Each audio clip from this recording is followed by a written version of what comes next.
Well, everyone, it's time for us to go ahead and take a look at the iPhone 11 and compare it against the iPhone 10 in 2023 and see which specific phone you should go and pick up. Now, if you want to pick up either one of these devices, links will be down in the description. You can get them from there. You can help support the channel at the same time. Now, what's funny about both these devices is that they are very good phones still. The iPhone 11, in my opinion, is clearly the better one here, but the iPhone 10 surprisingly has a couple of better built-in objects that I'll kind of talk about throughout this video. Now, side by side, you can kind of tell very similar styling, but the iPhone 11 does look a little bit more different than the iPhone 10. The iPhone 10 came out in 2017, and it was pretty much the first, time Apple ever really went into this, bezel-less or bezeled design or lack thereof, Face ID on the specific phone as well. And this was the first iPhone to bring an OLED display, believe it or not. It feels so long ago. The 5.8-inch, OLED display on the front of this thing looked pretty good, and it definitely is a better display than the iPhone 11s for sure. I think nobody would argue that. But this for sure is, I think, a pretty good looking panel. Not really too much to hate on, and still gets a thumbs up from me for sure. Now, the iPhone 11, on the other hand, it's a bigger panel. So you're getting a 6.1-inch IPS panel on this thing. And, I like having a bigger screen. I think it definitely makes things look better. But it is a lower resolution overall than the iPhone 10. So that is kind of a disadvantage here. Again, it's not an end-all be-all, but, it is kind of one of those things you kind of have to keep in mind in the back of your head. So, in my opinion, that's kind of it. And on the front, you are getting a better looking front on the iPhone 10. This one has a little bit more bezel around it, but there's really not too much to complain about. You still have Face ID, you still have a working phone on both of them. Now on the sides, this is another interesting thing. You have to remember that the iPhone 11, which came out in 2019, was supposed to be, I guess, the cheaper iPhone 11 or the cheaper budget phone. That's kind of what Apple was doing. The iPhone 10, on the other hand, was supposed to be the $1,000 phone. So you can tell that with the small little tiny details, the iPhone 11 here with the standard side, the iPhone 10 on the stainless steel side looks so much better. It's also a little bit of a slimmer phone on the iPhone 10, and you can see it's definitely a smaller phone. I'm pressed out all the way at the bottom on the bottom right here. You can see that the iPhone 11 definitely sticks out more than the iPhone 10. And on the back, we have pretty much the same type of glass backs between both. Not really that big of a difference here either. Dual camera setups on the back of both these phones as well, and they're a little bit different, which I'll kind of talk about throughout this video. These were both the white colors of both these phones as well, and it's very interesting because you can tell that both these phones have a very different white back. I think both of them look great. I like the white on the iPhone 11 though. This one looks like kind of like an eggshell white. This one looks like, actually I don't know which one. This one, they both kind of look much different. They're like two different sets of whites, but you have Apple logos on the back, wireless charging, IP certification on both these phones, lightning ports at the bottom. These phones are, very similar for the most part, but for sure when you're feeling both, I definitely do think that the iPhone 11, doesn't feel as good as the iPhone 10, but both of them still feel very, very good. There's really not too much, to kind of hate on them between them. So that kind of covers it up on the body standpoint. Now, in the actual, kind of a software and the longevity portion, this is another interesting area. The iPhone 10, is pretty much last in line of getting unsupported, or it's first in line of getting unsupported, depending on how you look at it. It is one of the oldest iPhones currently supported with iOS software, and that is kind of not a sad thing, but it's also something that's kind of an interesting thing when it comes down to it.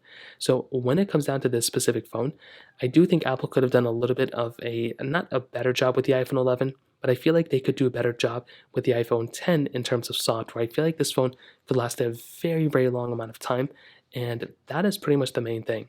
I feel like this phone is still very good and perfect, but there's a higher likelihood that the iPhone 11 is going to be the one that's going to last way longer, and that is the one thing where I keep looking at. The iPhone 10 is still a very good phone, but the iPhone 11 is going to last much longer than the iPhone 10, so there really isn't a crazy reason of picking up something like the iPhone 10 if you're comparing it to an iPhone 11, which is going to last longer than the iPhone 10. So in terms of that kind of covers it up there as well.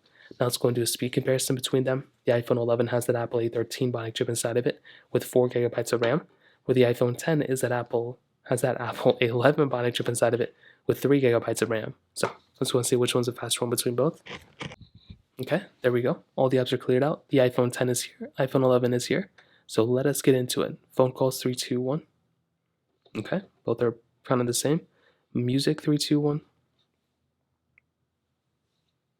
And the iPhone 10 surprisingly is faster, but the iPhone 11 was kind of in a different phase, to be honest. Settings 3, 2, 1. Okay, about the same thing.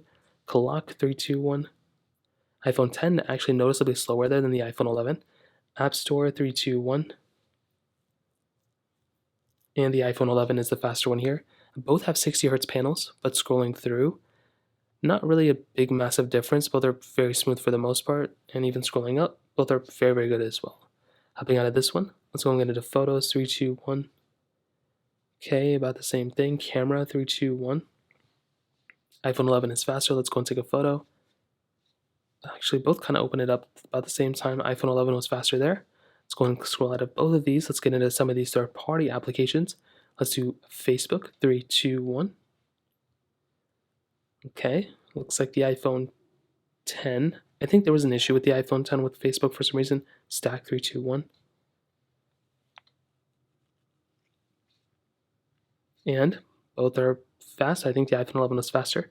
Twitter, 3, 2, 1. Okay, let's go out of here. Dropbox, 3, 2, 1.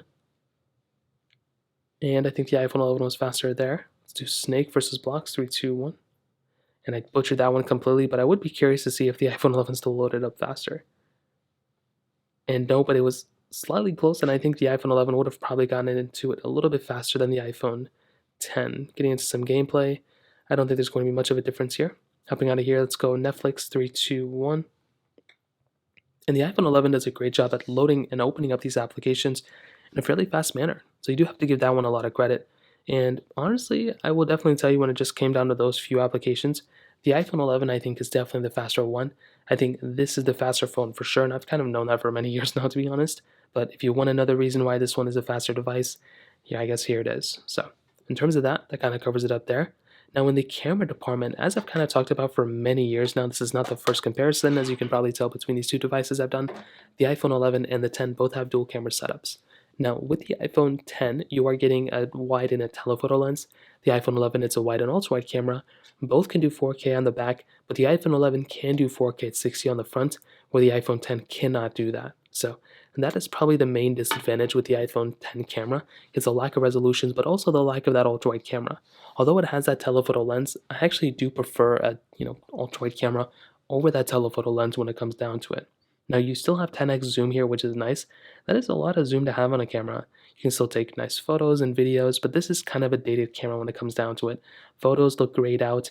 They are not of the best quality anymore, and that is kind of another disadvantage with this phone. It's not the end all be all, but again, when it comes down to it, it's definitely not that great of a camera anymore, but I think a majority of people probably know that.